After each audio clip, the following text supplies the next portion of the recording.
સુરત શહેરના પ્રખ્યાત બિલ્ડરો સામે નોંધાઈ ફરિયાદ. સીઆઈડી ક્રાઇમ બ્રાન્ચ દ્વારા ફરિયાદ નોંધવામાં આવી. સુરત શહેરના પ્રખ્યાત બિલ્ડરો મનહર કાકડિયા, નરેશ શાહ વિડીયો, લોકનાથ ગંભીર અને પ્રકાશ આસમાની સામે ફરિયાદ નોંધવામાં આવી હતી. સીઆઈડી ક્રાઇમ બ્રાન્ચ દ્વારા નોંધવામાં આવી ફરિયાદ મુજબ સુરત શહેરના પ્રખ્યાત બિલ્ડરો મનહર કાકડિયા, નરેશ શાહ અને વિડીયો, લોકનાથ ગંભીર અને પ્રકાશ વસાવાની સામે ફરિયાદ નોંધાઈ હતી.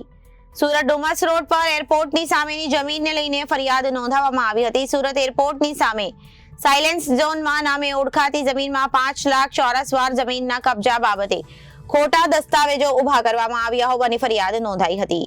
પ્રોપર્ટી કાર્ડ ડુપ્લિકેટ બનાવવામાં આવ્યા હોવાની ફરિયાદ પણ નોંધાઈ હતી.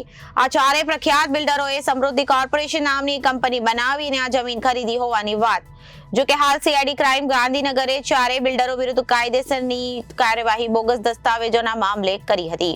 આ ચારે બિલ્ડરો રાજકીય રીતે ખૂબ મોટી પહોંચ અને વગ ધરાવે છે.